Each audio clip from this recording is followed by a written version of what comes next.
Hi everyone, this is Ian from Planning for Profit, the channel created to help you find the most out of your property investments using the planning system. And today's video, we're going to be looking at the 5 things that you need to know between planning permission and permitted development rights so that you can make the most out of your property investments. So without further ado, let's look at the first tip.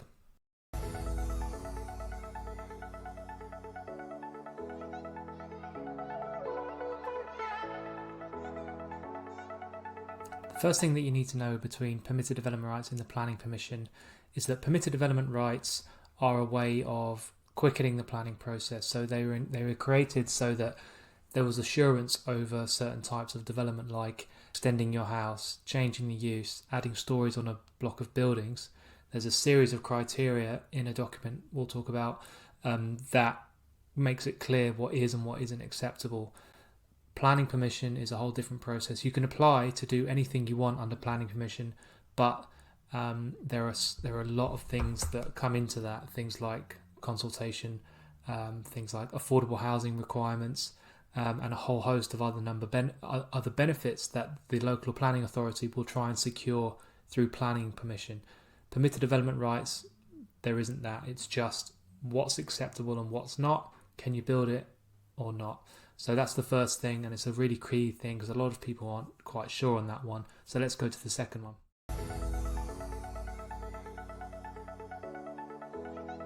So the second thing that you need to know is that under permitted development rights, you can do a whole number of things that I'm sure that most people don't know.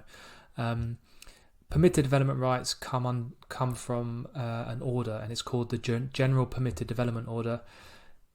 You don't really need to know that, but under that there are 20 parts, and those parts outline permitted development rights for things like houses under single home ownership, agricultural land, transport land, what else?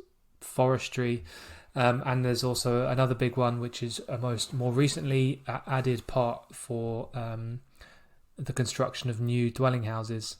So most of it won't really apply to you, but there are a couple that definitely will, and that is development within the curtilage of a dwelling house, which allows you to do things like rear extensions, roof extensions, and other alterations to a property without planning permission.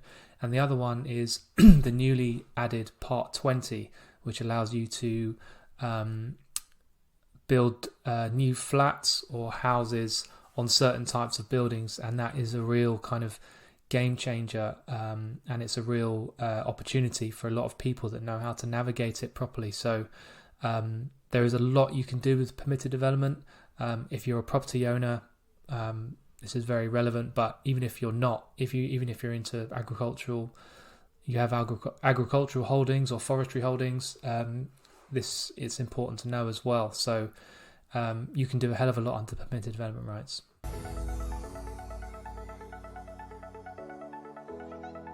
So the third thing that you need to know is that this is quite possibly a golden era for small house builders or people with a small property portfolio, because within the General Permitted Development Order, or it's called the GPDO, like I said before, there are 20 different parts, and there are a couple of parts within there that you really need to know to make the most out of your properties.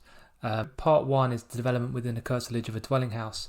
So within that allows you to do things, like I said before, like rear extensions, other alterations to your house that can massively increase the size of your house. And a quick tip is that if you if you have a house and you add these extensions under PD, you can obviously make your house a lot bigger, but then once you have the house a lot of a suitable size, you can then subdivide that into flats. So you could potentially really increase the value of your property through PD and then a subsequent planning application to add flats. So that's a really big part. The other one is changes of use, and within here there are things that are trying to add more units to the housing supply. So the big picture here is that under permitted development rights, all of these aspects are added because there is a housing shortage around the country. Big house builders are land banking, they're not building quick enough, so the government have introduced certain permitted development rights to encourage people to build more units in more creative locations. So changes of use do that. So for instance, under changes of use, there is a big one where you can change the use from Class E, which is a lot of things like office, retail, into residential. So, those locations that were floundering through COVID or just going through tough times, there's an opportunity there to add flats. So have a look at part 3, changes of use. There's a lot in there. And the most recent one is part 20, which really is a huge opportunity for house builders, because in essence, in certain different buildings have different rules, but in essence, what they are encouraging you to do is to build 2 stories on top of certain buildings for residential purposes, and that can for flats. So if you have the freehold, say in a block of flats, there, through a planning application under permitted development, you could add 2 stories and hugely increase the value. You could obviously build it yourself, or you could just sell the permission for a greater value. So within these, we've got things like demolition of buildings and to construct new dwelling houses. What else do we have? What's this one?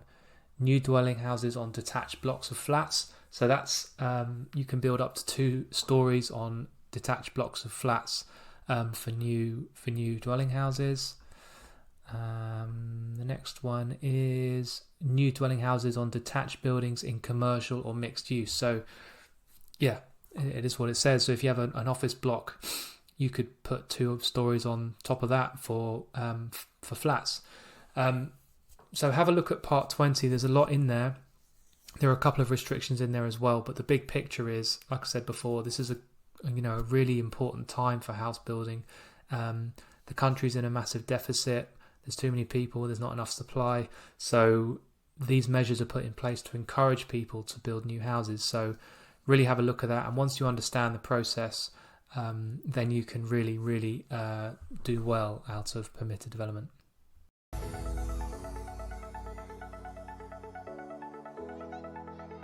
So the 4th thing you need to know, and this refers specifically to flats and houses, or houses that have been subdivided into flats. So consider like a terraced house that has been subdivided into flats versus a terraced house that's one single house. Unfortunately, there's a bit of a gap in the planning system for flats. So when we're considering things like extensions, so permitted development allows for things like 3 metre or 6 metre rear extensions. That is only the case for dwelling houses. And what they mean by dwelling houses is a single household. So let's say you have a house that's, one house under permitted development. They've extended it 3, 6 metres, whatever, under permitted development. If the house next door is divided into flats, you cannot do that under permitted development. You'll have to apply. It's a bit of a loophole in the system. That's not to say that you can't get planning permission for that. It's just that under permitted development rights, you can't do it. So that's a key thing you need to know. The reason I say that is because I've been shown around properties before that was a flat, and I was told by the estate agent that and under permitted development rights, you could just build out a 3 metre extension without planning permission. I told him that was wrong. So just in case that the same thing happens to you, just know that tip.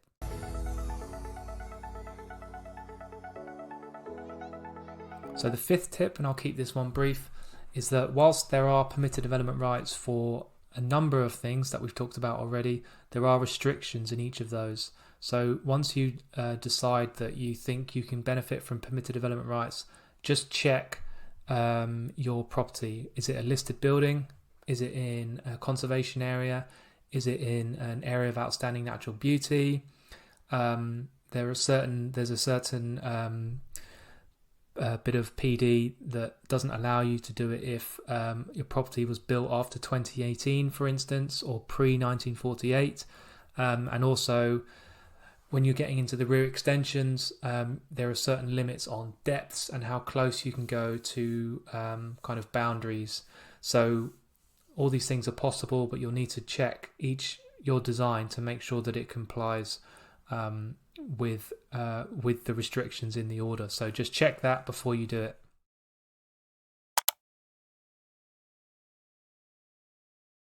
So those are the 5 things you need to know. If you'd like to learn more, click on the link in the comment below, and don't forget to like, share and subscribe to this video, and I'll see you on the next one.